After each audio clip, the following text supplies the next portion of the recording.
S'Moore what? And I said,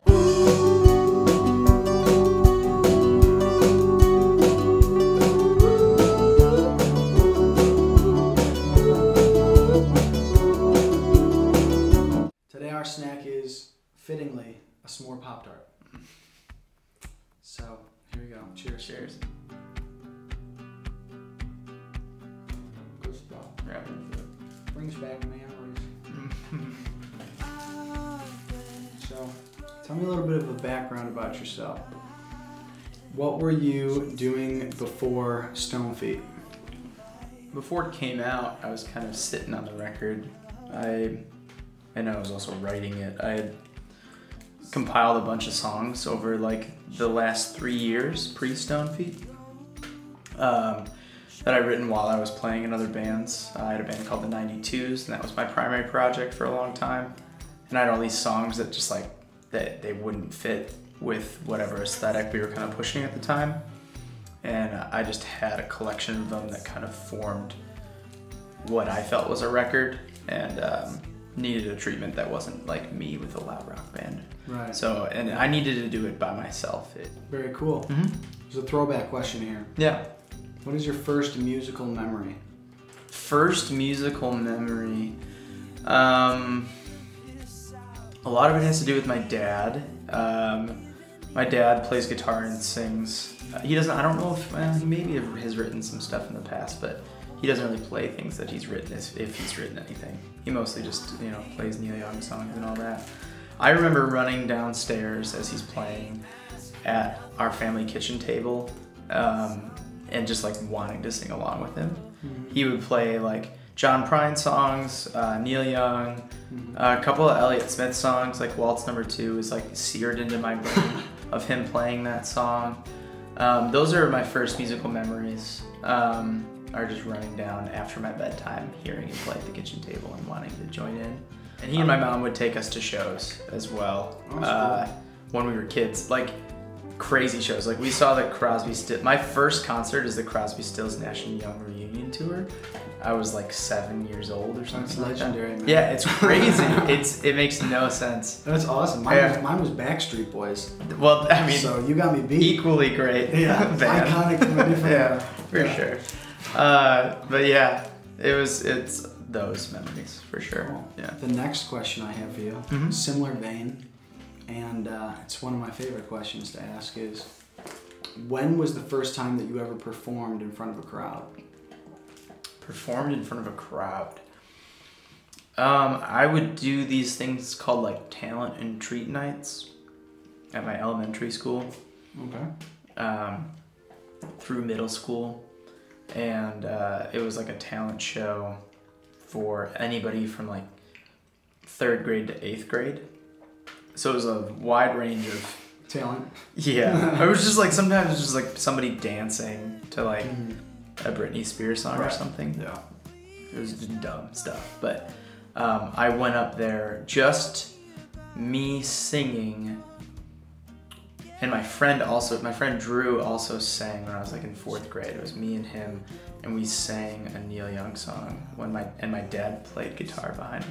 That's dope. It was pretty cool. Yeah. That's pretty dope. I would sing in like church and stuff, but just by myself, that was the first time. Cool. Yeah. Cool. I was also a church singer back in the day, until it was not cool anymore. For sure. And then you had to be like, yeah, choir. Yeah, get out of here.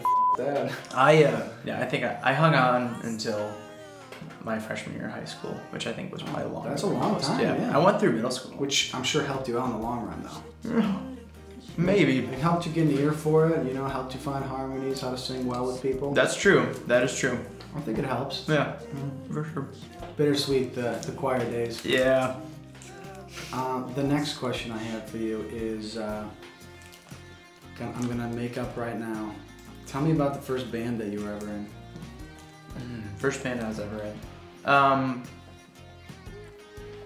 The first like band that like actually wrote their own songs and all that, we were called 0 Hour because we met in 0 Hour gym class, which is the class that happens before first period in high school. Okay. If you like are doing too many things to Like choir. get there. Yeah, if you like did like an elective or something like that.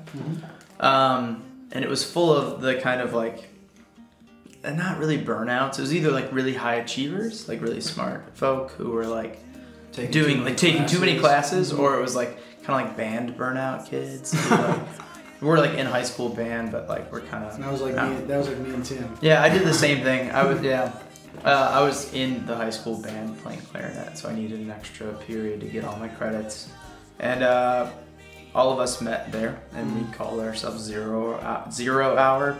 It was a really corny, like terrible band. We have the record. We like pushed it on our friends and sold a bunch of them to. Damn, like that's impressive. Yeah, but like it was like the type of selling where like you would like I would like walk up to you in the hallway and be like, here, I have this CD. Give me $5. Direct to consumer. Consumer, yeah. Yeah, it was really bad, and it's pretty embarrassing. But out of that band came this band So last summer, and we did a bunch of stuff. We like touring is like a really strong word for what we did, but we played out of town a couple of times. Played a lot in Chicago and in the suburbs. And we like put out a record that embarrasses me now, but like was well produced. I don't know another way to really give that any credit. Yeah, I mean I disown 100% of all of that mostly now, but yeah, that was where the seeds were planted of like playing in a rock band and writing your own songs and all that stuff. Cool. Yeah. Talk to me about the future of Dan Durley. Where are you headed? What's your next project? What big shows you got coming up? Next up for me is probably a lot more touring next year. I did a decent amount this year. I did a week and then like 3 other little weekenders of like 3 or 4 shows strung together. I'll probably try to aim to do a lot more than what I did this year next year in support of Stone Feet. Play new places. I'm trying to play like South by this year. I'm trying to do like big marquee independent artist type stuff. I made a couple new songs in September, but that will probably come out. If it comes out next year, it'll probably be like the tail end of next year.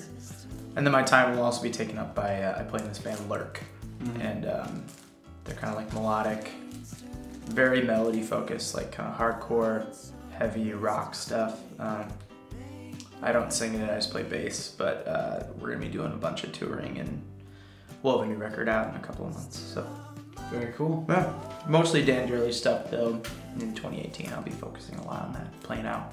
Cool, well I'm looking forward to hearing it, Dan. Looking forward. Thanks for coming on to the show. People. Yeah. Any last words you want to leave the audience with? Check us all out at Uncommon Ground for sure. If this is out by then. I'm still trying to push the record that I put out, Stone Feet. Stone Feet. Check it out on, where can they find it? They can find it on Spotify, iTunes, Apple Music. You can buy it directly from me on my Bandcamp page, dandurley.bandcamp.com. You can find anything that you need to know about me at dandurleymusic.com. But yeah, I got vinyl and CD and a digital download at Bandcamp. So yeah, definitely check it out there. Stream it for free on Spotify. Just get it to people. That is my main objective for the next year. Very cool. Thank you guys so much for watching. We'll see you next time for some more. All right. Cool. Very cool.